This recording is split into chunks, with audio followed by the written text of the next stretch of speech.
નમસ્તે, કેમ છો તમે બધા? જય માતાજી, જય શ્રી કૃષ્ણ. મારું નામ અર્પિત છે. ક્યારેક કેટલાક બાળકોનું બાળપણ ફક્ત એ કારણે બરબાદ થઈ જાય છે કે તેમના માતા પિતા પોતાના વિશે વધારે વિચારે છે, તેમના બાળકો વિશે નહીં. દુનિયા કહે છે કે માતા પિતાનું સ્થાન સર્વોચ્ચ છે, પણ હું કહું છું કે એ માતા પિતાનું સ્થાન ઊંચું છે જે પોતાના બાળકોને સાચે પોતાના બાળકો સમજે છે. હું તેમને પ્રેમ કરું છું. દુનિયામાં દરેક પ્રકારના લોકો રહે છે. દરેક માતા પિતા તેમના બાળકોને પ્રેમ કરે જ છે એવું નથી. કેટલાક માત્ર દેખાડો કરવા માટે પ્રેમ કરે છે, કેટલાક સ્વાર્થ માટે કરે છે અને કેટલાક સાચા દિલથી તેમના સંતાનોને પ્રેમ કરે છે. મારા પિતા મારા પર જે પ્રેમ કરતા હતા એ કઈ પ્રકારનો હતો એ હું સમજી શક્યો નહીં. આજે હું જ્યાં પહોંચી ગયો છું ત્યાં મને ન પહોંચવું જોયું હતું, પણ એ મારા પિતાની સ્વાર્થતા હતી જે મને એ રસ્તે લાવી. તેઓ ઈચ્છતા હતા તો મારી વાતમાં વિશ્વાસ કરી શક્યા હોત, ઈચ્છતા તો મારા બોલાયેલા શબ્દો પર વિશ્વાસ કરી શક્યા હોત, ઈચ્છતા હોત તો મારી આંખોમાંથી વહેતા આંસુ રોકી શક્યા હોત, મારી મજબૂરીઓને સમજી શક્યા હોત. પણ તેને બદલે તેમણે મને ઘરમાંથી કાઢી મૂક્યો. બીજાઓના શબ્દોમાં વિશ્વાસ રાખીને પોતાના સંતાનને ભૂલી ગયા અને તે દિવસથી મારા પિતા પ્રત્યેનો પ્રેમ ધીમે ધીમે ઘટતો ગયો. ખરેખર મને લાગ્યું કે દરેક પિતા સમાન નથી હોતા. મારા પિતા જેવા કેટલાક વ્યક્તિઓ પોતાના સંતાનોને સમજ્યા વગર દોષી ઠેરવે છે, પોતાના લોહી પર વિશ્વાસ ન રાખ્યો. મેં હવે સ્થિતિ સ્વીકારી લીધી હતી. મેં વિચાર્યું કે આજ હવે મારું જીવન છે. તે પછી મેં ન તો કોઈની માફી માગી, ન તો કોઈ પાસે ફરિયાદ કરી. હું બસ રસ્તા પર એકલો, આંખોમાં આંસુ અને દિલમાં દુઃખ સાથે ફરતો રહ્યો. મને ખબર ન હતી કે હવે મારી મંજિલ ક્યાં છે, હવે હું ક્યાં જઈશ, મારું શું થશે, કોણ મને સ્વીકારશે. કારણ કે હવે હું નિરાધાર અને લાચાર થઈ ગયો હતો. મારી એક આંખ બાળપણથી જ ખરાબ હતી. જ્યારે હું અન્ય છોકરાઓ સાથે રમવા જતો ત્યારે તેઓ મને કાણો કહીને મારી મજાક ઉડાવતા, પણ મારી માતા ક્યારેય કોઈને મને એ રીતે બોલાવા દેતી નહીં. જે લોકો મારી મજાક ઉડાવતા, મારી માતા તેમને ઠપકો આપતા અને જો કોઈ બાળકો એમ કહે તો મારી માતા તેમના ઘરમાં જઈને એમના માતા પિતાને ફરિયાદ કરતી કે તમારા સંતાન મારા બાળકનું અપમાન કરે છે.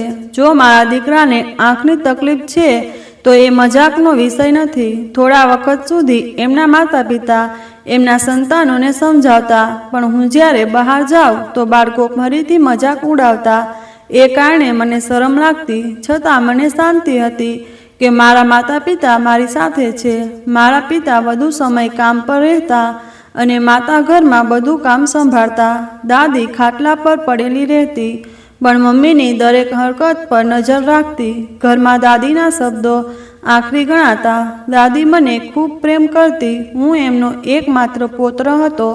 જ્યારે લોકો મારી મજાક વધુ ઉડાવવા લાગ્યા ત્યારે મારી માતાને બહુ દુઃખ થવા લાગ્યું. તેથી એ મને ઘરની બહાર ઓછું જવા કહેતી. મમ્મી રાત્રે રડી પડતી, પિતાને ફરિયાદ કરતી કે મારા દીકરાને કોઈ કાણો કહે છે તો મને ન ગમે. શું થયું કે મારા દીકરાની આંખ ખરાબ છે, પણ એ તો ખૂબ બુદ્ધિશાળી છે. હું જોયું છે કે એ બાળપણથી જ ભણવામાં ખૂબ હોશિયાર છે, તેથી યુવાનીમાં કેટલો સમજદાર થશે. ભગવાન મારા દીકરાને હંમેશા સલામત રાખે. જ્યારે પણ મારી મમ્મી મારી વાત કરતી ત્યારે એના મોઢાથી મારી માટે હંમેશા દુઆઓ જ નીકળતી. કદાચ એ જ દુઆઓ હતી જેમના લીધે મારી આખી જિંદગી બદલાઈ ગઈ. હું મોટે ભાગે ઘરમાં જ રહેતો. મમ્મીએ ઘરમાં મારી માટે બધું જ ઊભું કરી દીધું હતું, છતાં હું શાળાએ જતો. મમ્મી જ મને છોડવા અને લેવા જતી, એ સિવાય હું બહાર જતો ન હતો. મમ્મી હંમેશા મને સમજાવતી કે હું હોય ત્યાં સુધી તને કોઈ કંઈ નહીં કહે. એ મારું બાળપણ હતું. પછી એવો સમય આવ્યો કે મારી મમ્મી આ દુનિયા છોડીને ગઈ. પછી ઘરમાં મારી સાવકી મમ્મી આવી. તેણે મને જોયો અને મુખ ફરી વાળ્યું. એક દિવસ સાવકી મમ્મીએ મને ખૂબ માર્યો અને કહ્યું કે તારી નજર મારી દીકરી પર છે, અને એ વાતની ફરિયાદ પિતાને કરી, જેના પર પિતાએ મને માર્યો. સૌએ મળીને મને ઘરમાંથી કાઢી મૂક્યો અને હું રસ્તાઓ પર ફરવા લાગ્યો. પછી એક દિવસ હું ચાલતો ચાલતો અનાથ આશ્રમ પહોંચી ગયો. મેં પુસ્તકોમાં જ મારી નજર બનાવી લીધી હતી.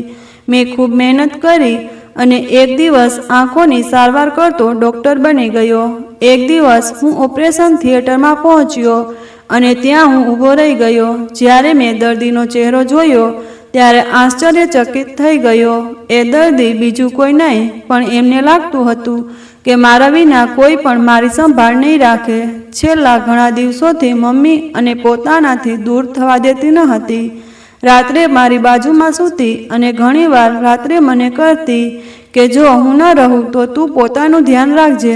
એ એવી વાતો કેમ કરતી હતી એ હું સમજી શકતો ન હતો. મને લાગ્યું કે કદાચ તેમને અહેસાસ થઈ ગયો હતો કે હવે એમની જિંદગીનો અંત આવી રહ્યો છે. ખરેખર ઘણા દિવસોથી એમની તબિયત સારી ન હતી, છતાં તેઓ પોતાને કંઈક રીતે સંભાળી રહ્યા હતા અને મને વારંવાર કહી રહ્યા હતા કે મારા વગર તું પોતાનું ધ્યાન રાખજે.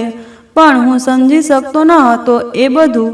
હું તો એ સમયે ફક્ત 10 વર્ષની ઉંમરનો હતો.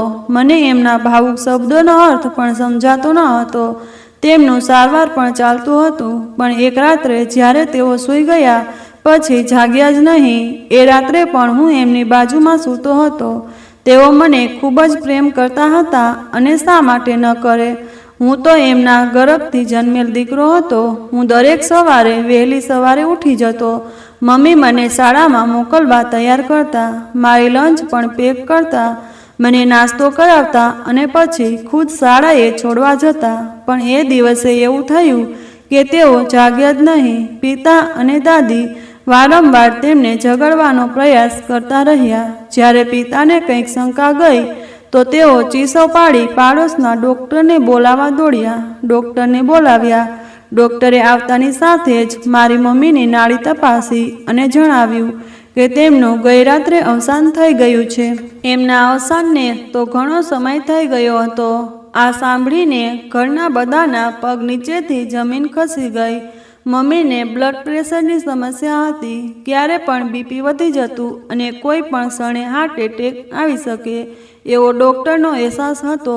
તેમનું સારવાર પણ ચાલી રહ્યું હતું અને એ રાત્રે જ મમ્મીને હાર્ટ એટેક આવ્યો હતો.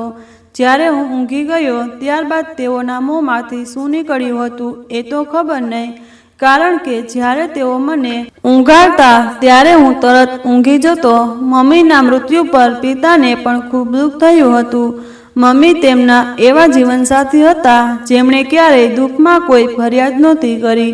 દાદી પાસે થતી બધી વાતો સહન કરતા, છતાં ક્યારેય કંઈ ન કહ્યું. ધીમે ધીમે લોકો ઘરમાં ભેગા થવા લાગ્યા. હું નિઃશક બનીને મારી મમ્મીની અંતિમ યાત્રા સાથે બેઠો હતો. લોકો આવી રહ્યા હતા, કેટલાક રડી રહ્યા હતા, કેટલાક મને સહાનુભૂતિ આપતા હતા કે આ બિચારો છોકરો મા વિના કેવી રીતે જીવશે. તેની મા તો નાની ઉંમરે જ છોડી ગઈ. મારી આખી દુનિયા અંધારામાં ગરકાવ થઈ ગઈ હતી. બધું ખતમ થઈ ગયું હતું. એવું લાગતું હતું, વિશ્વાસ જ ન હતો કે હવે મારી મમ્મી રહી નથી. એવી મમ્મી જેને મને સૌથી વધુ પ્રેમ કર્યો હતો. એવું લાગતું હતું કે જાણે કોઈએ મારું હૃદય મજબૂતીથી મુઠ્ઠીમાં પકડી લીધું હોય. હું માતાના અવસાન પર ખૂબ જ ઉદાસ અને તૂટેલો હતો. પિતા મારી બાજુમાં બેઠા હતા અને મને સાંત્વના આપતા હતા. તેઓએ મને જોઈને કહ્યું, બેટા, તું હજી નાનો છે, હજી ના સમજ છે, તું એટલો દુઃખી ના થાઈશ. હું જાણું છું તારી મમ્મી તને ખૂબ પ્રેમ કરતી હતી. એ હંમેશા તારા સાથે જોડાયેલી હતી. પણ હવે ભગવાનની ઈચ્છા હતી કે એમણે તારી મમ્મીને વહેલી ઉંમરે બોલાવી લીધી. બેટા, હિંમત રાખ. જો તું આવું ઊભા બેઠા રડી રહ્યો તો ઉપરથી તારી મા તને જોશે અને શું વિચારશે? કેમ દુઃખી બેસે છે? પપ્પાના શબ્દો પર મેં કંઈ પણ ઉત્તર આપ્યો નહીં. હું દુઃખથી એમની પાસે ગયો અને એમને ચાંપમાં લઈ બધું જોરથી રડ્યો. દાદી પણ જેઓ મારી મમ્મીને ક્યારેય પસંદ નહોતી કરતી તે પણ રડી રહી હતી. બધા મને શાંતિ આપવાનો પ્રયાસ કરી રહ્યા હતા. હું તો માત્ર 10 વર્ષનો હતો અને માત્ર એ જ બાળક સમજી શકે કે જ્યારે તેની મા તેને છોડી જાય ત્યારે એના પર શું પસાર થાય છે. મને તો કોઈ પણ કામ આવડતું ન હતું. મમ્મી તો પોતે જ મને ખવડાવતા હતા. તેઓ જ મારા બધા કામ કરતા હતા. એટલા માટે મને કશું કરવાનું શીખવાયું જ ન હતું. હું તો ફક્ત એ વિચારી રહ્યો હતો કે હવે એમના વગર કેમ જીવીશ, અને એ વિચાર જ મારી આંખમાંથી ટપકતા આંસુઓનું કારણ બનતું હતું. હું જોર જોરથી રડી રહ્યો હતો. પપ્પાએ બહુ મહેનતે મને શાંત કર્યો, મારી પીઠ પછાડી અને હિંમત આપતા કહ્યું, બેટા, ઘણું દુઃખી ના થા. આ દુનિયામાં દરેકે એકના એક દિવસ જવાનું જ હોય છે. હા, બસ એ છે કે સારા લોકો વહેલા ઉપર જાય છે. તારી મમ્મી બહુ સારી હતી, તેથી જ ભગવાને પણ એમની જરૂર હતી એ તેમને લઈ ગયા. પણ હું હંમેશા તારી સાથે રહીશ અને તારી સંભાળ રાખીશ. તું તારી મમ્મીની અમાનત છે અને એ મારી જવાબદારી છે. મારી માં હવે સ્વર્ગમાં હશે, એ બહુ ખુશ હશે, તને જોઈ રહી હશે. હવે જઈ અને તારી મમ્મીના અંતિમ સંસ્કારમાં જોડાઈ જા. એને છેલ્લી વાર જેટલી ઈચ્છા હોય તેટલી વાર જોઈ લેજે, કારણ કે હવે તું ક્યારેય તારી મમ્મી જોઈ નહીં શકે. હું સતત મારી મમ્મીને જોઈ રહ્યો હતો. મન તો કરતું હતું કે એમની છબી મારી આંખોમાં જ કેદ કરી લઉં. હું એને ક્યાંય જવા ના દઉં, પણ અંતિમ વિદાય તો આપવી જ હતી. પપ્પાએ મને સમજાવ્યું કે તું આ રીતે રડીને તારી મમ્મીની આત્માને પણ પીડા આપી રહ્યો છે. તેમ છતાં મારી ઉદ્દમ રોકાઈ નહીં. હું લાંબા સમય સુધી રડતો રહ્યો અને પછી પપ્પાની સમજાવટથી હું થોડી હિંમત એકઠી કરી શક્યો અને મમ્મીના અસ્થિને ખભે ખભો દીધો. આખું માણસો મારી મમ્મીના મૃત્યુથી દુઃખી હતું. મમ્મી બહુ સારી સ્ત્રી હતી, દરેક એના વખાણ કરતા હતા. અને પછી આવ્યો એક ક્ષણ મારી મમ્મીની અંતિમ વિદાયનો. એ સમયે મારી સ્થિતિ એવી બની ગઈ હતી કે જો કોઈ મને કાપે તો પણ લોહી ન નીકળે. પણ હું લાચાર હતો. તે નાનકડો જઈને પોતાની દાદી પાસે ઊભો રહ્યો અને રડતો રહ્યો. દાદીએ કહ્યું, બેટા, આ દુનિયાની પરંપરા છે જેને દરેક વ્યક્તિએ અનુસરવી જ પડે છે. જ્યારે હું સ્મશાન ભૂમિ પર પહોંચ્યો ત્યારે મેં મારી માતાની ચિતાને આગ ચાંપી અને તેમના આત્માની શાંતિ માટે ઘણી પ્રાર્થનાઓ કરી. આ સમય મારા માટે ખૂબ જ કઠિન હતો. જ્યારે અમે સ્મશાન ભૂમિમાંથી ઘરે પાછા ફર્યા ત્યારે બધા જ લોકો પોતાના ઘર તરફ પરત જઈ ચૂક્યા હતા, પણ હું તો દરવાજા પાસે જ બેસી ગયો. પિતાજી આવ્યા અને મારી બાજુમાં બેસી ગયા. તેમણે મને ભેટમાં લીધો અને મારા આંસુઓના આંસુ પાક્યા. મને વિશ્વાસ ન થતો કે મારી માતા, જેઓ હંમેશા મને પોતાના હૃદયથી ચોંટાડી રાખતા, આજે તેઓ એક અગ્નિચિતામાં પરિણમી ગયા હતા. મને એવું લાગતું હતું કે હું શ્વાસ લઈ શકતો નથી. ત્યારબાદ હું અંદર ઘરમાં આવ્યો. મારા ખાટલા પર પડીને ઘણું રડ્યો. મારી મમ્મીની યાદ સતત આવતી રહી. મધ્યરાત્રિએ હાલત કે સમયની ચિંતા કર્યા વગર હું સ્મશાન પર ગયો અને એક બાજુ બેસીને ખૂબ રડ્યો. જ્યારે પિતાજીએ જોયું કે હું ઘરમાં નથી ત્યારે તેઓ પણ મારી પાછળ આવ્યા. તેમણે ઘણી મહેનતથી મને સંભાળ્યો. પછી તેઓ મને ઘરે લઈ આવ્યા. મારી હાલત એટલી ખરાબ થઈ ગઈ હતી કે હું ચાલી પણ નહોતો શકતો. એવું લાગતું હતું કે જીવન મારી સૌથી કિંમતી વસ્તુ છીનવી લીધી છે, જેના વગર મારું જીવવું અઘરું છે. આમ કરીને થોડા દિવસો વીતી ગયા. મમ્મીને ગયે લગભગ 2 મહિના થઈ ગયા હતા. એક દિવસ પણ સામાન્ય દિવસ જેવો ન હતો. હું મારા રૂમમાં બેસી અભ્યાસ કરતો હતો. મને હજુ સુધી મમ્મી વગર રાત્રે ઊંઘવાની આદત પડી ન હતી, એટલે હું આખી રાત જાગતો રહ્યો. હું અભ્યાસ કરતો રહ્યો. મને ભૂખ પણ લાગતી નહોતી કે તરસ, ઊંઘ પણ નહોતી આવતી અને મન પણ શાંત ન હતું. હું બસ શાંત રહેતો અને મોટે ભાગે પોતાને રૂમમાં બંધ રાખતો. ક્યારેક જ્યારે મને મન થાય ત્યારે દાદી પાસે બેસી જતો. પહેલાં મમ્મી જ બધું રસોડુંનું કામ કરતી હતી. હવે હું જોઉં છું તો દાદી રસોડામાં હોય છે, પણ મમ્મી ક્યાંય નથી. એ દિવસે હું રૂમમાં બેસી પુસ્તકમાં મગ્ન હતો ત્યારે પપ્પા ધીમે ધીમે રૂમમાં આવ્યા. તેઓ મારી બાજુમાં બેસ્યા અને મારા માથા પર હાથ ફેરવીને કહ્યું, બેટા, પુસ્તક બંધ કરી દે. હું તને કંઈ વાત કરવા આવ્યો છું. મેં ધીરેથી પુસ્તક બંધ કર્યું અને પપ્પાને જોયા. તેમણે કહ્યું, બેટા, તું બધું ભૂલી ગયો છે. હસવું, બોલવું, રમવું. તું કેમ માને છે કે તું એકલો છે? અમે બધા છીએ તારી સંભાળ રાખવા માટે. મને ખબર નથી તને કેમ એમ લાગે છે. પપ્પા મારે જોઈને કહ્યું, મારે તને એક મહત્વની વાત કહેવી છે. શું હું તારો થોડો સમય લઈ શકું? મેં માથું હલાવ્યું અને તેમની તરફ જોઈને કહ્યું, હા પપ્પા, શું વાત છે? તમે કંઈ પૂછવું છે? મારી વાત સાંભળીને તેમણે મારા કપાળ પર ચુંબન કર્યું અને મારી આંખોમાં જોઈને કહ્યું, જો તું તારા પપ્પાને ભૂલથી પણ ગલત ના સમજજે, પણ તને જાણવું ખૂબ જરૂરી છે કે દરેક વ્યક્તિએ જીવનસાથીની જરૂર પડે છે. હું પણ કદી તારી મમ્મીને દુઃખ ભૂલી શકતો નથી. એમના અવસાનથી મારું જીવન અધૂરું બની ગયું છે, પણ જીવન આગળ વધવું પડે છે. તું નાનો છે, તારે આખું જીવન હવે પણ આગળ છે. તને પણ એક માની જરૂર પડશે જે તારી સંભાળ રાખે. તારી દાદીજી પણ હવે બધું ઘર કામ કરી શકતી નથી. તને ખબર છે, જ્યારે તારી મમ્મી જીવિત હતી ત્યારે તેઓ જ બધું નાના મોટા કામ કરતી, પણ હવે તેમની વિદાય પછી દાદીને ઘણી તકલીફ પડે છે. તેમના વૃદ્ધ હાડકામાં હવે એટલી શક્તિ નથી રહી. તારી દાદી મારે ફરીથી લગ્ન કરવા માટે દબાણ કરે છે. મને ખબર છે કે આ વાત તને દુઃખ પહોંચાડશે, પણ બેટા, હું પણ લાચાર છું. દાદી બોલે છે કે જો હું ફરી લગ્ન નહીં કરું તો એ આ ઘર છીનવી લેશે, અને તને ખબર છે કે આ ઘર દાદીના નામે છે. ફક્ત દાદી જ નહીં, પાડોશીઓ પણ મને વારંવાર કહે છે કે તું ફરી લગ્ન કર. તારો દીકરો પણ નાનો છે અને ઘરમાં સ્ત્રી હોવી ખૂબ જરૂરી છે. હું શાંતિથી પપ્પાની વાત સાંભળી રહ્યો હતો. તેઓ આગળ કહેતા રહ્યા, બેટા, હું તને વચન આપું છું કે જો હું ફરી લગ્ન કરું તો પણ હું કદી તને એકલો અનુભવવા નહીં દઉં. તારો પ્રેમ કદી ઓછો નહીં થવા દઉં. પહેલાં જે રીતે તું મારો હતો એ જ રીતે આગળ પણ રહેશે. કોઈ કદી તારી મમ્મીનું સ્થાન નહીં લઈ શકે. પણ આપણે તો કોશિશ તો કરી શકીએ ને. પપ્પાની વાતો સાંભળીને મારા દિલની ધડકન થંભી ગઈ. એવું લાગ્યું કે કોઈએ મારી છાતી પર મુઠ્ઠી રાખીને દબાવી દીધી હોય. હું લાંબા સમય સુધી શાંત રહ્યો. પછી ઊંડો શ્વાસ લઈને પપ્પાની તરફ જોઈને કહ્યું, પપ્પા, મમ્મી જતા રહી છે ત્યારથી મારા હૃદયમાં હવે કોઈ પણ વ્યક્તિ માટે જગ્યા નથી રહી. તમને ખબર છે કે મારી મમ્મી જ મારું બધું હતી, અને તમને એ પણ ખબર છે કે હું તેમને કેટલો પ્રેમ કરતો હતો. પપ્પા બોલ્યા, હા બેટા, તું સાચો છે. આપણે ફરીથી કોશિશ તો કરી શકીએ. મેં કહ્યું, પપ્પા, હું કોશિશ પણ કરવા નથી માગતો. તમે ફરીથી લગ્ન કરવા હોય તો તે તમારો અધિકાર છે. તમે તમારી ઈચ્છા પ્રમાણે કરી શકો છો. હું કોણ છું કંઈ કહેનાર, પણ ઈશ્વરની કસમ ખાઈને કહું છું, મને કોઈ પણ દબાણ ન કરશો. હું તેને મમ્મી કહું. તમે જે યોગ્ય લાગતું હોય તે કરો. માને કોઈ વાંધો નથી. એવું કહીને હું મારી બુક લઈને રૂમમાં બીજા ખૂણે જઈને વાંચવા લાગ્યો. મારી આંખોમાંથી ધીમે ધીમે આંસુ વહેવા લાગ્યા. એવું લાગતું હતું જાણે અંદરથી મારા શરીરનો કોઈ હિસ્સો મરી રહ્યો હોય.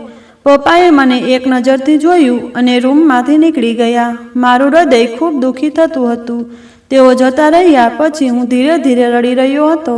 કેવી રીતે હું મારી મમ્મીની જગ્યાએ કોઈ બીજાને જોઈ શકું? મમ્મીની યાદ આવતા મારી આંગળું ઘટી ગયું. મારી મમ્મી ક્યારેય ન માગતી હતી પપ્પાના આસપાસ કોઈ બીજી સ્ત્રી હોય. એમને ઘણી વખત પપ્પા સાથે મજાકમાં તેમને બીજા લગ્ન વિશે વાત કરતા અને મમ્મી ખૂબ ગુસ્સે થઈ જતી.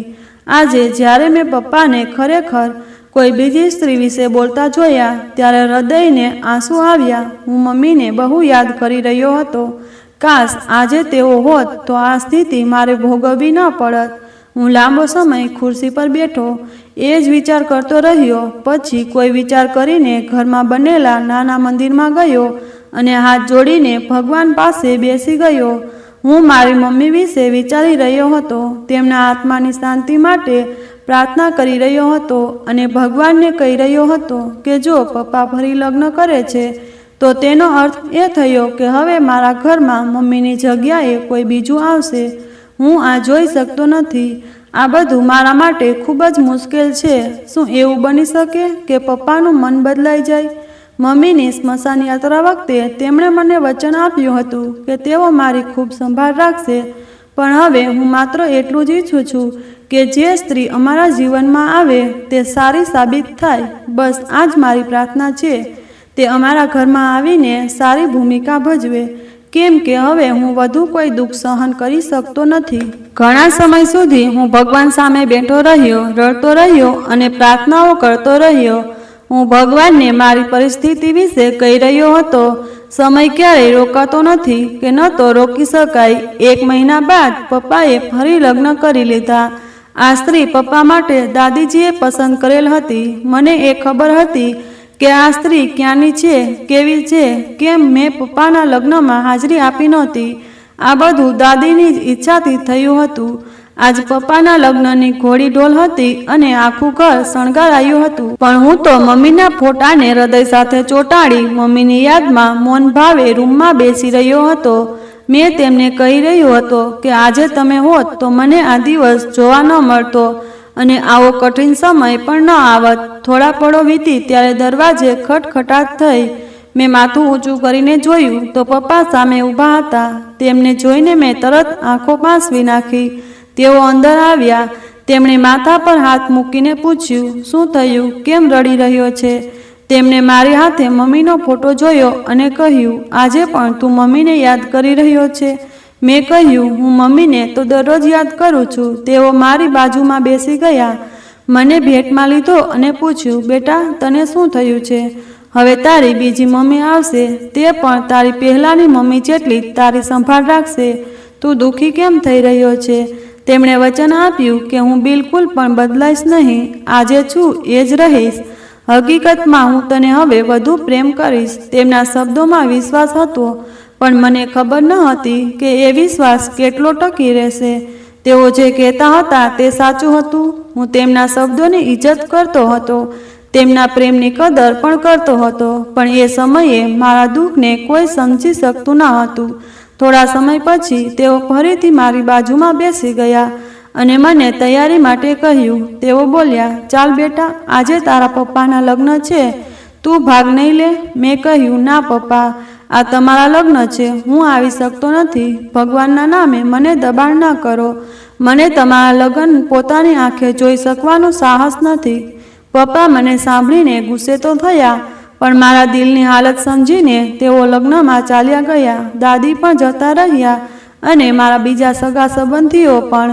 આ બધાની વચ્ચે હું ઘરમાં ભગવાન પાસે પ્રાર્થના કરી રહ્યો હતો કે જે સ્ત્રી મારી નવી મમ્મી બનીને આવવાની છે તે મારા જીવનમાં આશા બનીને આવે અને જે ઓછી સુખાકારી રહી ગઈ છે તે બગાડે નહીં. પણ કહેવાય છે ને કે ભગવાન દરેક પ્રાર્થના તરત સાંભળી લેતો નથી. ભગવાન પણ કેટલીક પ્રાર્થનાઓ સાચવીને રાખે છે આપણા ભવિષ્યની જરૂરિયાત માટે. જે સ્ત્રી હવે મારી સાવકીમાં બની હતી તે હવે અમારા ઘરમાં આવી ચૂકી હતી. સમય વીતતો ગયો અને લગભગ રાત્રે 11 વાગ્યે ઘરમાં શોરગુલ થયો. ઢોલના અવાજો આવવા લાગ્યા. 2 મહિના પહેલાં જ્યાં શોકનો માહોલ હતો, આજે ત્યાં આનંદ ઉજવાઈ રહ્યો હતો. પપ્પાના બીજા લગ્ન થઈ ગયા એ પછી દાદી ખૂબ જ ખુશ હતી. મેં જાતને સંભાળ્યો અને આંખો બંધ કરી દીધી. એવું લાગતું હતું જાણે કોઈ મારું હૃદય કાપી રહ્યું હોય. થોડા પળોમાં ઘરના દરવાજા ખુલ્યા અને ફરી એકવાર શોરગુલ ગુંજવા લાગ્યો. મેં કાન ઢાંકી દીધા. મારી આંખોની સમસ્યા પણ હતી. મને આ ઉલ્લાસ બિલકુલ પસંદ ન હતો. મને થતું હતું કે તરત જ જઈને બધાને શાંત કરાવું. થોડીવાર પછી બધાના હસવાનો અવાજ આવવા લાગ્યા. વાતચીતનો ગુંજારો શરૂ થયો. કેટલીક વિધિઓ ચાલી રહી હતી. પપ્પાએ પણ 2-3 વખત મને બોલાવવા લોકો મોકલ્યા, પણ હું રૂમમાંથી બહાર આવ્યો નહીં. મને એ દ્રશ્ય જોવાનું સાહસ નહોતું. થોડા સમય પછી હાસ્ય અને શોર થમ્યો. હવે સંપૂર્ણ શાંતિ હતી. મને થોડી રાહત થઈ, કેમ કે હું આ બધું સહન કરી શકતો ન હતો. એ આખી રાત દુઃખ અને પીડામાં વીતી. આજ સુધી કદી એવો દુઃખ અનુભવ્યું ન હતું, પણ હું સમાધાન સિવાય બીજું કંઈ કરી શકતો ન હતો. બીજા દિવસે સવારે જ્યારે સૂર્યકિરણ ચમકવા લાગ્યા ત્યારે લગભગ સવારના 8 વાગતા હશે, દાદીજીએ કડક અવાજે મને નવી મમ્મીને મળવા કહ્યું. તું આમ રૂમમાં છુપાઈને નહીં બેસી શકે. તને શરમ છે? દાદીના શબ્દો સાંભળીને હું આશ્ચર્યચકિત થયો. મેં તેમને જોયું. મારા મોઢેથી કંઈ બોલાય એ પહેલાં તેઓ બોલી ગયા. આમાં શરમાવાની શું વાત છે બેટા? તારી આંખો તો બાળપણથી જ એવી છે. જન્મથી જ તને આ સમસ્યા છે. હવે એમાં શરમાવાની શું વાત છે? મેં દાદીને ધ્યાનથી જોઈને કહ્યું, દાદી, એવું કંઈ નથી. મને મારી આંખોથી શરમ લાગે તેવું કશું નથી. આજ સુધી કદી શરમ નહોતી લાગી, તો આજે કેમ લાગશે? અને જ્યાં સુધી એમને મળવાની વાત છે, હવે તે અહીં જ રહેશે અને રોજનો સામનો તો થશે જ. જ્યારે મન થશે ત્યારે મળી લઈશ. પણ દાદી જાતે જ મને ખેંચતી ખેંચતી પપ્પાના રૂમમાં લઈ ગઈ, જ્યાં પપ્પાની બાજુમાં એક અજાણી સ્ત્રી બેસી હતી અને તેમની બાજુમાં આશરે 8 વર્ષની છોકરી પણ હતી. જ્યારે હું તેમની નજીક ગયો અને નમસ્તે કર્યું ત્યારે પપ્પાએ તે સ્ત્રીને મારા વિશે કહેવા લાગી કે આ મારો દીકરો અર્પિત છે, તે બહુ બુદ્ધિશાળી છે અને અભ્યાસમાં પણ ખૂબ જ હોશિયાર છે, ખૂબ શાંત સ્વભાવનો છે. પછી પપ્પા મારી તરફ જોઈને બોલ્યા, બેટા, આ તારી નવી મમ્મી છે અંજલિ અને આ તેની દીકરી મેઘા છે. મેં ફક્ત એક નજર એને જોઈ અને તરત જ નજર ફેરવી લીધી. એ સ્ત્રી કંઈ બોલે એ પહેલાં જ નાની છોકરી મેઘા હસવા લાગી અને બોલી, મમ્મી, મમ્મી, જુઓ એની આંખો કેમ છે, આ તો કાણો છે અને મને જોઈ રહ્યો છે. જ્યારે મેં તરત જ નજર નીચી કરી દીધી. હું તો પપ્પાને જોઈ રહ્યો હતો, પણ કેમ કે મારી આંખ ત્રાસી છે એને લાગ્યું કે હું એને જોઈ રહ્યો હતો. પપ્પાએ મેઘાને જોઈને કહ્યું, આવું બોલતા નહીં બેટા, એ કાણો નથી, એની માત્ર એક આંખમાં થોડી સમસ્યા છે. એ તારો મોટો ભાઈ છે, એને ભાઈ કહીને બોલાવવો જોઈએ. પછી પપ્પા બોલ્યા, ચાલો હવે બધા ભેગા મળીને નાસ્તો કરીએ. પણ એના શબ્દો સાંભળી મને અંદરથી એવું અજીબ લાગવા લાગ્યું કે હું ત્યાં ઊભો પણ રહી શક્યો નહીં. મને કશું સારું લાગતું ન હતું. પહેલાં જ્યારે પાડોશીના બાળકો મારો મજાક ઉડાવતા ત્યારે મારી મમ્મી મારા માટે લડી પડતી, પણ આજે જ્યારે મેઘાએ મારો મજાક ઉડાવ્યો ત્યારે મને સૌથી વધુ એ દુઃખ થયું કે જો મારી મમ્મી હોત તો એ મેઘાને સારી રીતે ઠપકો આપત. જ્યારે પપ્પાએ તો ફક્ત એ સમજાવી દીધું. હું તરત જ મારા રૂમમાં આવી ગયો. થોડા પળો જ વીતી હશે કે પપ્પા તેમની પત્ની સાથે રૂમમાં આવ્યા અને મારી બાજુમાં બેસી ગયા. મેં તેમને કંઈક પણ કીધું નહીં, બસ ચૂપચાપ બેઠો રહ્યો. આંખો નીચે કરવામાં પપ્પાએ મારા હાથ પર હાથ રાખ્યો. હું કંઈ બોલું એ પહેલાં જ તેમણે પૂછ્યું, શું થયું બેટા, અહીં કેમ આવ્યો? તું અમારી સાથે નાસ્તો કરવા નહીં આવે? તેઓ બોલ્યા, હું તને બોલાવવા આવ્યો છું, અમે બધા તારી રાહ જોઈ રહ્યા છીએ. મેં કહ્યું, ના પપ્પા, મારે નાસ્તો નથી કરવો, મને ભૂખ નથી. પપ્પાએ કહ્યું, હું સમજી ગયો કે તને મેઘાના શબ્દોનું દુઃખ થયું છે. પપ્પા મને ખૂબ પ્રેમથી પૂછતા હતા. મેં માથું ના કરવાનો ઈશારો કર્યો અને તેમની આંખોમાં જોઈને કહ્યું, હવે તમારું પરિવાર સાથે જ નાસ્તો કરો. મેં કહ્યું, હું મારા રૂમમાં સારી રીતે છું અને મને હાલ ભૂખ નથી લાગી. તમને ખબર છે કે હું સવારે વહેલા નાસ્તો કરતો નથી. હું હજુ આગળ કંઈ બોલું તે પહેલાં જ તે અજાણી સ્ત્રીએ કહેવાનું શરૂ કર્યું, બેટા, આ ફક્ત તારા પપ્પાનો પરિવાર નથી, હવે આ તારો પણ પરિવાર છે અને તું મારો દીકરો. મને તારી માં જેવી જ સમજજે. મારા ઉપર વિશ્વાસ રાખ. મારી દીકરી મેઘા હવે તારી બહેન છે. તું આવું એકલો રહે તો કેવું લાગે? અમે બધા તારા સાથે છીએ. તારા પપ્પાએ પહેલાંથી મને તારી આંખની વાત કહી છે, પણ એમાં શરમાવાની શું વાત છે? હવે તને મારી સાથે જ રહેવું છે. કેટલી વાર તું આમ રૂમમાં છુપાઈને બેસી રહીશ? તેના આ શબ્દો સાંભળી મને અંદરથી ધબકારા આવવા લાગ્યા. એ વાતો મને ખૂબ શરમજનક લાગતી હતી. આજ સુધી કોઈએ મારી આંખ વિશે કદી આમ ખુલ્લેઆમ વાત કરી ન હતી. ઘરમાં પણ ક્યારેક કોઈએ એ અંગે કદી ન બોલ્યું, પણ આજે સવારથી જ બધા લોકો મારી આંખ વિશે વારંવાર બોલતા રહ્યા. આજે પહેલા દિવસે જ્યારે લોકો મારી આંખ અંગે આમ બોલતા હતા, મને ખૂબ અસહ્ય લાગ્યું હતું. તે સ્ત્રી આગળ કંઈ બોલે એ પહેલાં જ મેં કહ્યું, મને તમારા સાથે નાસ્તો નથી કરવો. કૃપા કરીને તમારા બધાને કહો કે મારા રૂમમાંથી બહાર જાઓ. મને અભ્યાસ કરવો છે, કાલે પરીક્ષા છે, સ્કૂલે જવું છે. મારું બોલવું થયું નહીં કે પપ્પા ગુસ્સે થઈ ગયા અને બોલવા લાગ્યા, આ શું છે અર્પિત, તું આમ બોલે છે? તારા મમ્મીની જેમ જ આ પણ તારી મમ્મી છે. જે રીતે તું તારી માતાનો આદર કરતો હતો એ જ રીતે આનો પણ કરવો પડશે. તું જે લહેજામાં વાત કરે છે એ હું સહન નહીં કરું. હું કાલથી તારું નાટક જોઈ રહ્યો છું.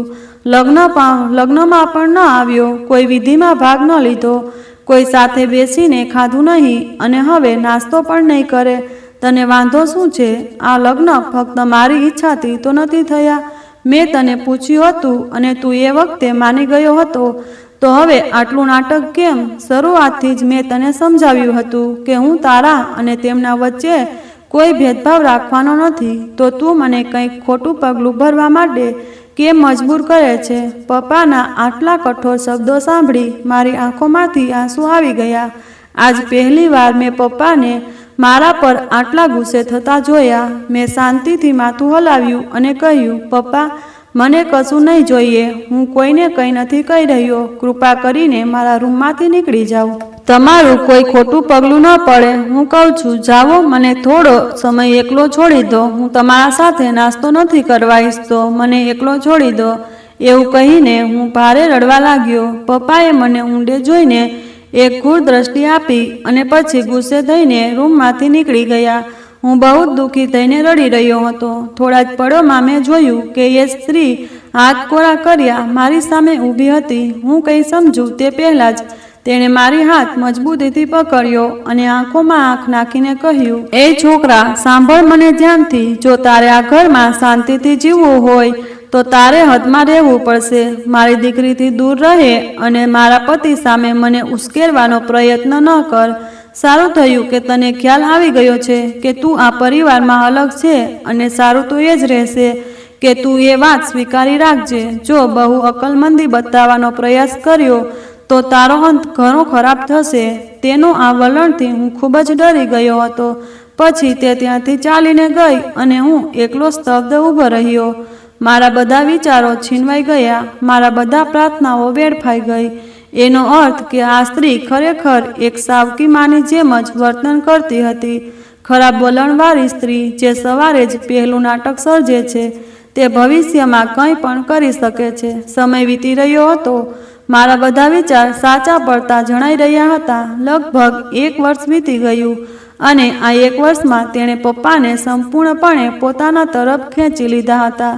દાદી પણ હવે એની જ ભાષામાં બોલતી હતી. દાદી, જેને હું બહુ માનતો હતો, હવે એની અસર હેઠળ આવી ગઈ હતી અને મને જોઈતી પણ ન હતી. મેં મારી ઘણી બધી આદતો બદલી, એમની સાથે ભળવાની કોશિશ પણ કરી, પણ મને ક્યારેય પ્રેમ કે લાગણી મળી નહીં. માત્ર તકલીફો જ મળી. કાણો છે, ભાંજવાયેલી આંખ છે, એવી કેટલીય ટીકાઓ તેઓ મને કરતા જે મારા દિલને ગળીને રાખતી.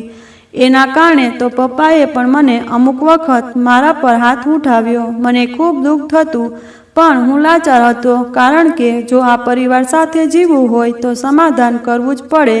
જીવન સમય જતાં વધુ મુશ્કેલ બનતું ગયું અને પતાવટમાં પપ્પાના લગ્નના 10 વર્ષ વીતી ગયા.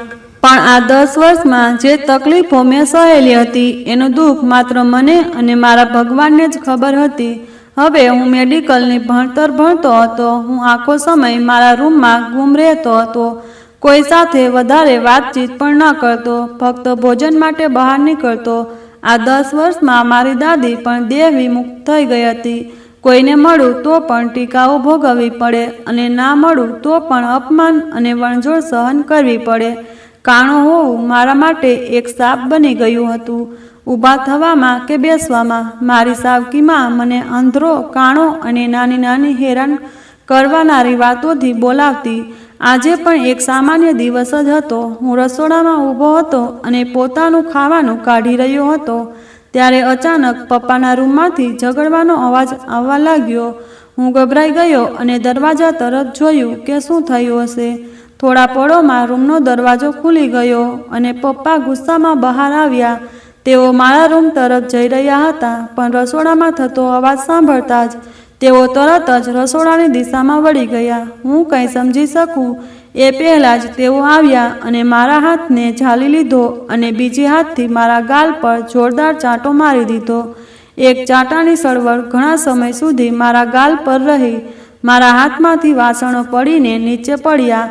મને સમજાતું ન હતું કે તેમણે આમ કેમ કર્યું. તેમણે મારી આંખોમાં જોઈને ગુસ્સામાં કહ્યું, તને શું લાગે છે, તું મારી દીકરીને એમને ઘૃણાસ્પદ આંખોથી જોઈશ અને હું ચૂપ રહીશ? મેં મેઘાને ફક્ત દીકરી નહીં કહી, પણ તેને દીકરી જ માની છે. હું તો તારી પાસેથી પણ ઈચ્છતો હતો કે તું પણ એને તારી બહેન જ સમજે, પણ તું તો એક ગંદી આંખોવાળો છોકરો છે જે નિર્દોષ છોકરીને જોઈને જોતો રહે છે. આજે તને હું ભળી જ આપીશ. તેમના આ શબ્દો સાંભળી મારું મોં પળવાર માટે બંધ થઈ ગયું. હું કંઈ પણ બોલી ન શક્યો. તેમણે મારો હાથ પકડીને ઘરના દરવાજા તરફ ધકેલી દીધો અને કહ્યું, આજથી તારો અમારા સાથે કોઈ સંબંધ રહ્યો નથી. હવે તું આ ઘરમાં નહીં રહે, રસ્તા પર રહે, જ્યાં મરજી ત્યાં જા, પણ અહીં પાછો આવવાનો કોઈ હક નથી. હું તારા સાથે હવે કોઈ પણ સંબંધ રાખવાનો નથી. તેમના શબ્દો સાંભળી મને એવું લાગ્યું કે જમીન જ સરકી ગઈ છે. આ તો મેં સ્વપ્નમાં પણ વિચાર્યું ન હતું કે પપ્પા મારી સાથે આવું કરશે. એવું લાગતું હતું જાણે આકાશ મારી ઉપર તૂટી પડ્યું હોય. મને વિશ્વાસ જ નહોતો થઈ રહ્યો કે આ બધું સાચે બન્યું છે. હું રડી રહેલો હતો અને પપ્પાને હાથ જોડીને કહ્યું, પપ્પા, તમે મારા માટે ખોટું સમજી રહ્યા છો. મેં કશું પણ ખોટું નથી કર્યું. હું તો મારા રૂમમાં જ રહ્યો છું. ઘણીવાર તો એવા દિવસ જતા હોય છે જ્યારે હું માત્ર મેઘાને જોઉં છું અને હું એને મારી પોતાની બહેન જ માનું છું, પણ તેમને મારી વાત સાંભળી નહીં. હું આગળ સમજાવવા માંગતો હતો કે પપ્પા, કોઈ ભ્રમ થયો છે. મેઘાને મારી આંખોથી બીક લાગી હશે, પણ એમાં મારો કોઈ દૂષિત ભાવ ન હતો. પણ તેમને મારી એક પણ વાત ન સાંભળી. ઉલટા મારા મોં પર ઘરનો દરવાજો બંધ કરી દીધો. તેઓએ તેમના દીકરાની કોઈ કદર ન રાખી. મારા શબ્દો કરતાં ઘરના બાકીના લોકોના મંત્ર પર વધુ વિશ્વાસ રાખ્યો. હવે હું સંપૂર્ણ નિરાધાર અને એકલો થઈ ગયો હતો. હું ઘરના દરવાજા સામે ઊભો હતો અને રડી રહ્યો હતો. મને વિશ્વાસ જ ન થયો કે મારા પપ્પા, મારા પોતાના પિતા, મને ઘરમાંથી કાઢી મૂકશે, અને એ પણ એક અજાણી છોકરી માટે. થોડા પળો થયા પછી મને મારી હકીકત સમજાતી ગઈ. મેં ઊંડો શ્વાસ લીધો, આકાશ તરફ જોયું અને દુઃખ ભરેલી બૂમ મારી, મમ્મી, કારણ કે મારી માતાની વિદાયથી જ મારું જીવન એકલતામાં ડૂબી ગયું હતું. હવે હું મારા ભગવાન અને મારી મમ્મીને કહેતો હતો, મારા પર જે અત્યાચાર થઈ રહ્યો છે એ જો. મેં તો કશું ખોટું કર્યું નથી. હું નિર્દોષ છું, છતાં મને શા માટે સજા મળી રહી છે એની મને સમજૂતી નથી. હું થોડો સમય ત્યાં ઊભો રહીને આકાશ તરફ જોઈ ધીમે ધીમે ચાલવા લાગ્યો. મેં નક્કી કરી લીધું કે હવે હું પપ્પા પાસે પાછો નથી જવાનો. બાળપણથી લઈને આજ સુધી જે તકલીફો હું સહન કરતો આવ્યો છું તેનો તો અંત જ નથી. મને યાદ નથી આવતું કે છેલ્લે ક્યારે હું દિલથી હસ્યો હતો. હવે તો પપ્પાની નાની નાની વાત માનવી પણ મારા માટે ભારે પડતી હતી. એની ઉપર એ લોકોની વારંવાર મને તાકતી નજરો અને ખરાબ ટીપ્પણીઓથી મારા માટે અપમાન અને વેદનામાં વધારો થતો ગયો. પણ હવે હું નાનો બાળક રહ્યો ન હતો. હવે હું યુવક બની ગયો હતો. શરૂથી જ મેં શેરીમાં કોઈ ખાસ સંબંધો રાખ્યા ન હતા. મારો માત્ર એક જ મિત્ર હતો કોલેજમાં, જેને મારી દરેક પરિસ્થિતિની સંપૂર્ણ સમજ હતી. હું થોડો સમય રોડ પર આમ તેમ ફરી રહ્યો હતો અને કદાચ ભગવાને મારી પ્રાર્થના સાંભળી. એ જ મિત્ર જે મારા સાથે કોલેજમાં ભણતો હતો, તેણે મને રસ્તા પર જોઈને પૂછ્યું, અર્પિત, તું અહીં શું કરી રહ્યો છે? ત્યારે હું રડતા રડતા મારા જીવનની આખી વાત તેને કહી દીધી. તેણે કહ્યું, જુઓ, મારું ઘર પણ નાનું છે. હું તને મારા ઘેર તો લઈ જઈ શકતો નથી, પણ તારી મદદ જરૂર કરીશ, કારણ કે હું તારો મિત્ર છું. પછી તેણે મને કહ્યું કે મારા પપ્પા એક અનાથ આશ્રમ સાથે જોડાયેલા છે. ત્યાં એક નોકરી છે. તારે ત્યાં બાળકોને શીખવવાનું છે, નવા એક્ટિવિટી શીખવવાનું છે. હાલ તારી પાસે કોઈ નોકરી નથી અને તું ભણે છે, તો હું ઈચ્છું છું કે તું ત્યાં બાળકોને શીખવે. તને પગાર મળશે અને કદાચ રહેવાનું પણ મળી જશે. મિત્રની વાત સાંભળીને મને ઘણો આનંદ થયો. મેં એનો આભાર માન્યો અને એની સાથે હું અનાથ આશ્રમમાં ગયો, જ્યાં નાના નિર્દોષ બાળકો રહેતા હતા. તેમને જોઈને મને મારું બાળપણ યાદ આવી ગયું. હું અને એ બાળકોમાં કશો ફરક નહોતો. એક રીતે જોવા જાઉં તો હું પણ અનાથ જ હતો. હું એ બાળકોમાં જ ઊંઘી ગયો. હું તેમને શીખવતો અને સાંજે પોતે ભણવામાં લાગી જતો. હું ભણીને સફળ થવા માગતો હતો અને અહીં પગાર પણ મળતો અને રહેવાનું સ્થાન પણ મળ્યું હતું. ભલે ખાવાનું મળતું ન હતું, પણ હું બજારમાંથી લાવીને ભોજન બનાવી લેતો. ખરેખર એવું કહી શકાય કે હવે મારી જિંદગીમાં કોઈ મોટી તકલીફ ન હતી. મને તો આ જીવન લાખ ગણું સારું લાગતું હતું ઘરના જીવન કરતાં, કારણ કે ત્યાં મને સતત તિરસ્કાર જ મળતો. અહીં કોઈ મને પ્રશ્ન પૂછતું ન હતું. બધા મને સન્માન આપતા. હું બાળકોને ખૂબ જ પ્રેમથી શીખવતો હતો, તેથી આશ્રમના સ્ટાફને પણ મારી સાથે ખુશી હતી. શરૂઆતમાં કેટલાક બાળકો મારી આંખોનું મજાક ઉડાવતા, પણ એક દિવસ મેં ગંભીર થઈને તેમને મારી દુઃખદ કથા કહી અને પૂછ્યું, જો તમારે પણ મારી જેવી આંખોની તકલીફ હોય તો શું તમે પોતાનો મજાક ઉડાવશો? હું એમને એવું સમજાવ્યું. ત્યાર પછી તેઓ મને તો નહીં, પણ બીજા કોઈનું પણ કદી મજાક ન ઉડાવે એ બાળકો હવે મારા પર ખૂબ જ લાગણીપૂર્વક નિર્ભર રહેવા લાગ્યા હતા. તેઓ મારા સાથે રહેવું પસંદ કરતા. તેઓને મારી સાથે ભણવામાં ખૂબ જ આનંદ આવતો હતો. હું શિક્ષક બનવા નહોતો માગતો. મને એ અનુભવ પણ નહોતો. હું તો ન્યુરોલોજિસ્ટ બનવા માગતો હતો. મારી આંખોનું સારવાર અશક્ય હતું, પણ હું બીજાની આંખોને સારવાર આપી શકું, એમ મજાકનો શિકાર થવાથી બચાવી શકું, એ મારું સપનું હતું. હાલની પરિસ્થિતિમાં હું ભણતર માટે ખૂબ જ મહેનત કરતો હતો. દરરોજ એ દિવસ યાદ આવતો જ્યારે પપ્પાએ મને ઘરમાંથી કાઢી મૂક્યો હતો. પણ હવે મેં નક્કી કરી લીધું હતું કે જે પિતા મારી વેદનાને ના સમજે એ ઘરની મને જરૂર નથી. ઘણો સમય વીતી ગયો હતો. હવે હું આશ્રમમાં જ રહેતો હતો અને જે પગાર મળતો હતો એમાં હું જીવી શકતો હતો. હવે મેડિકલ ભણતરને જ મારા સૌથી નજીકનો સાથી માનતો હતો. આજે હું મારા એ મિત્રનો ઋણી છું જેણે મને આ આશ્રમમાં નોકરી અપાવી. અમે વારંવાર મળતા રહેતા. એ મને વારંવાર કહેતો, જ્યારે પણ તને કોઈ જરૂર હોય તું મને જરૂર કહેજે. પણ મને કદી કંઈ જરૂર પડી જ ન હતી. જ્યાં હું રહેતો એ રૂમમાં હું કંઈ વધુ વાતચીત કરતો ન હતો. મારી ભણતરમાં જ વ્યસ્ત રહેતો. હવે હું ખૂબ જ મહેનત કરી રહ્યો હતો. મેં મેડિકલ પરીક્ષા પાસ કરી હતી. હું હવે છેલ્લા વર્ષમાં હતો. સાથે જ એક નાની નોકરી પણ શરૂ કરી દીધી હતી. સમય ઝડપથી પસાર થતો ગયો. હવે હું એક સાથે 2 નોકરી કરતો હતો. પૈસા પણ ઘણા બધા હતા, કારણ કે કોઈ અનાવશ્યક ખર્ચ નહોતો. અને પછી ભગવાનની કૃપાથી એક સમય એવો આવ્યો જ્યારે મેં ફાઇનલ પરીક્ષા પણ પાસ કરી લીધી. હવે હું એક આંખના વિશેષજ્ઞ ન્યુરોલોજિસ્ટ બની ગયો હતો. મેં મારી કમજોરીને જ મારી શક્તિ બનાવી. ઘણા લોકો હવે મારું ઉદાહરણ આપતા. પિતાએ મને ઘરમાંથી કાઢી મૂક્યો. દુનિયાએ પણ દરકાવ્યું, છતાં પણ મેં યુવાન હાર માન્યું નહીં. અને ખરેખર કહે છે ને કે જ્યારે તું ભગવાનની દોરી પકડે છે ત્યારે એ તને સહાયતા મોકલે છે. આજનો દિવસ પણ એ જ રીતે શરૂ થયો હતો જેમ હવે રોજનો થતો હતો. હવે મને એક પ્રાઇવેટ હોસ્પિટલમાં નોકરી મળી ગઈ હતી. હું હવે લોકોની આંખોની સારવાર કરતો હતો અને એમની આંખોનું ઓપરેશન પણ કરતો હતો. મેં મારી નાની નાની નોકરીઓ છોડી દીધી હતી અને હવે ફક્ત આ કામમાં ધ્યાન આપતો હતો. હું અનાથ આશ્રમમાં પણ જતો હતો અને બાળકોને મળતો રહ્યો. હવે તો મેં મારી કમાણીથી એક અલગ ઘર પણ ખરીદી લીધું હતું. ભગવાને મને એટલી સફળતા આપી હતી કે હવે મને કોઈની સામે હાથ ફેલાવવાની જરૂર ન હતી. આજે પણ મને કેટલાક ઓપરેશન કરવા હતા. મારું હૃદય ખૂબ ભયભીત હતું. સવારથી જ મને એક અનોખી બેચેની અનુભવાઈ રહી હતી. શા માટે એવું થઈ રહ્યું છે એ મને સમજાતું ન હતું. કંઈક એવું હતું જે મને અંદરથી ખાઈ રહ્યું હતું. બપોરના સમયે મેં એક બાળકનું ઓપરેશન કર્યું અને બીજું ઓપરેશન 1 કલાક પછી હતું. મેં હાથમાં ગ્લોવ્સ પહેર્યા અને ઓપરેશન થિયેટર તરફ વળ્યો. એક ડોક્ટર અને 2 નર્સ પણ મારી સાથે ચાલી રહ્યા હતા. ઓપરેશન થિયેટરનો દરવાજો ખુલ્યો, પણ જ્યારે હું અંદર પ્રવેશ્યો ત્યારે સામે જે દ્રશ્ય જોયું એ જોઈને મારી આસપાસની ધરતી જ ખસી ગઈ હોય એમ લાગ્યું. મને લાગ્યું કે મારા તળે ફાટું ફરી ગયું છે, જાણે કે આકાશ તૂટી પડ્યું હોય. કેમ કે સામે કોઈ અન્ય નહીં પણ મારી સોતેલી માં એટલે કે સાવકી માં હતી, જેણે ઘણા વર્ષો પછી જોઈને હું હેરાન રહી ગયો. તેના ચહેરા પર વધારે જળકાટ હતી અને આંખે કાળા ચશ્મા પહેરેલા હતા. નર્સે કહ્યું કે સરસ, તેમનું ઓપરેશન થવાનું છે.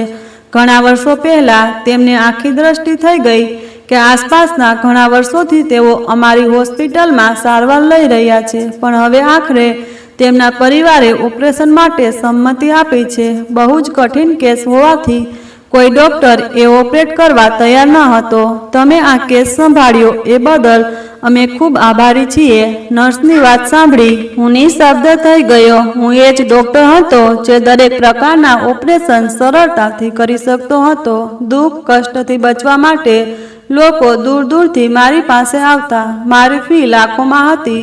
થોડા પળોમાં જ હું પાછો મારા કેબિનમાં ચાલી ગયો. મેં સ્પષ્ટ કહી દીધું કે હું આ સ્ત્રીનું ઓપરેશન નહીં કરું. જાઓ અને તેમના પરિવારજનોને કહો. મારા મનમાં આશીર્વાદ અને વ્યથાનો વિસ્ફોટ થઈ ગયો.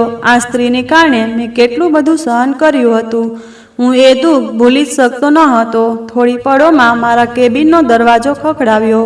મેં આવો કહ્યું અને મારી સામે ક્યારેય નહીં પણ મારા પિતા અને સાવકી બહેન મેઘા ઊભા હતા. તે બંનેને જોઈને મારું હૃદય ધબકતું અટકી ગયું. નિશ્ચિતપણે નર્સે એમને કહી દીધું હતું કે હું ઓપરેશન કરવા માટે તૈયાર નથી. પિતાએ કંઈ સમજાવવામાં આવે તે પહેલાં જ હાથ જોડ્યા અને કહ્યું, બેટા અર્પિત, આવું ના કરશો. હું જાણું છું કે તું હવે ડૉક્ટર બની ગયો છું. તું તારી ડિગ્રી પૂરી કરી અને શહેરનો સૌથી સફળ ડૉક્ટર છે. પણ બેટા, તારી માતા પર દયા કર. તેનું ઓપરેશન કરી દે. તે ખૂબ દુઃખમાં છે. તે રાતે ચીસો પાડી રડે છે. તે તારા નામે પોકારે છે. માત્ર એકવાર તેને માફ કરી દે અને તેનું ઓપરેશન કર. હું પિતાને નિઃશબ્દ જોઈ રહ્યો હતો. હું કંઈ કહેવા જતો હતો એ પહેલાં મેઘા મારા પગે બેઠી અને હાથ જોડીને બોલી, ભાઈ, કૃપા કરીને મને માફ કર. મમ્મી અને મેં પપ્પાને આખી હકીકત કહી દીધી છે કે તમે કદી મને ખરાબ નજરે જોયા નથી. અમે બંનેએ મળીને તમારું નામ ખરાબ કર્યું અને તમને ઘરમાંથી કાઢી મૂક્યા. પણ તમે ખૂબ જ સારા વ્યક્તિ છો. કૃપા કરીને આજે ભગવાનના નામે અમને માફ કરો. ભાઈ, મારા માટે મારી મમ્મીનો ઈલાજ કરો. તે ખૂબ દુઃખમાં છે. મેં પિતાના જોડાયેલા હાથ અને મેઘાની રડતી આંખો તરફ જોયું. તદ્દન અચાનક મારા કાનમાં ઉજળી ઉઠ્યું, હું આ ડિગ્રી શું માટે લીધી છે? માણસોની આંખોની સારવાર કરવા માટે. મેં એક ઊંડો શ્વાસ લીધો. હું મારી ફરજથી પાછો ન જઈ શક્યો. હું આ સ્ત્રીને ખૂબ નફરત કરતો હતો, પણ હવે મારી ફરજ સામે હું નમ્યો. હું તેના ઓપરેશન કરવા તૈયાર થયો અને ભગવાનની કૃપાથી તે સફળ થયું. તેણે એક ઈચ્છા વ્યક્ત કરી કે જ્યારે તેની આંખો ખુલશે ત્યારે એ પહેલાં મને જ જોઈ શકે. મેં એ વાતનું માન રાખીને એની સામે ઊભો રહ્યો. એની આંખો ખુલતા જ તેને રડવાનું શરૂ કર્યું. તે મારા પગે પડી અને બોલી, ભગવાન માટે મને માફ કરી દે બેટા. મને મારી ભૂલનો અહેસાસ થયો છે.